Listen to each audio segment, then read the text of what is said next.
Protesters on Sunday evening began trying to tear down a Confederate monument in a downtown Birmingham park. Later, the protest turned violent as demonstrators turned and attacked several members of the media, including from al.com. At least one TV reporter was struck in the head with a bottle.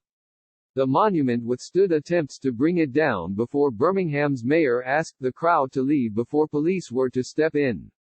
The Thomas Jefferson statue at the Jefferson County Courthouse, adjacent to the park, was damaged about 10 p.m. after someone set a fire at its base and several windows in the courthouse were broken by rocks thrown in the demonstration.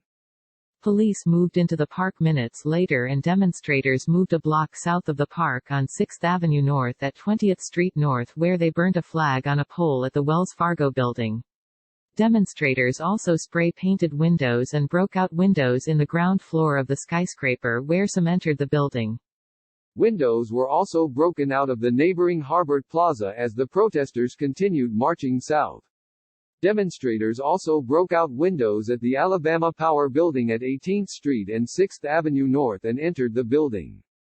The effort began after a speaker at a rally for George Floyd on Sunday afternoon called for its removal. Comedian Jermaine "Funny Mane" Johnson called for demonstrators to tear down the monument. "We've got a lot cities around the country. They're tearing down Target. They're tearing down City Hall. We can't do that. We gotta protect our city," Johnson said. "We can't tear down 16th Street Baptist Church. We can't tear down the Civil Rights Museum. We can't tear down Carver. We can't tear down A.G. Gaston Plaza. But what I'm not telling you to do is walk to Lynn Park. I'm not telling to walk to Lynn Park after this rally. I'm not telling you to tear something down in Lynn Park. I'm not telling you that I'm going to be over there after this rally," he said.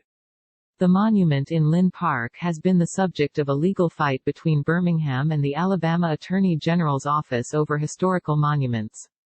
The city of Birmingham has wanted it removed, but has lost a legal fight with the Alabama Attorney General's office.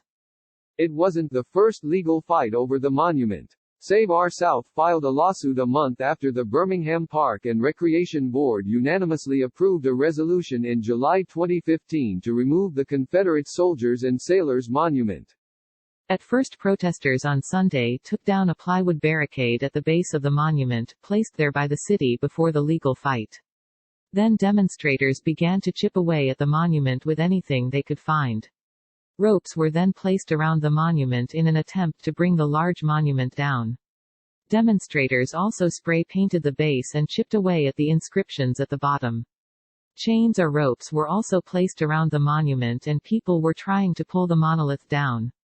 A pickup truck also was being used to help pull. The rope broke on the first attempt. Birmingham police officers stood by watching the protesters and did not attempt to stop them. Officers later pulled back further from the scene. Protesters also turned their attention, and were successful, in taking down a metal statue of the park's namesake. Protesters then chanted, "One more to go," referring to the main granite Confederate monument.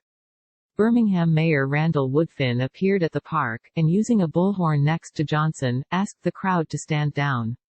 The crowd was angered at the request. "I understand the frustration and the anger that you have," he said. "Allow me to finish the job for you." The mayor didn't explain how he would finish the job. Woodfin said if the crowd continued, police would move in. He said he didn't want anyone in the crowd to get arrested. Johnson said that Woodfin was asking for 24 hours and that the mayor deserves to get that time. If the monument isn't down by Tuesday, Johnson said he would be back out. The protesters have been a part of demonstrations and rallies around Alabama and the nation over the death of George Floyd by a Minnesota police officer who kept his knee on Floyd's neck until he couldn't breathe.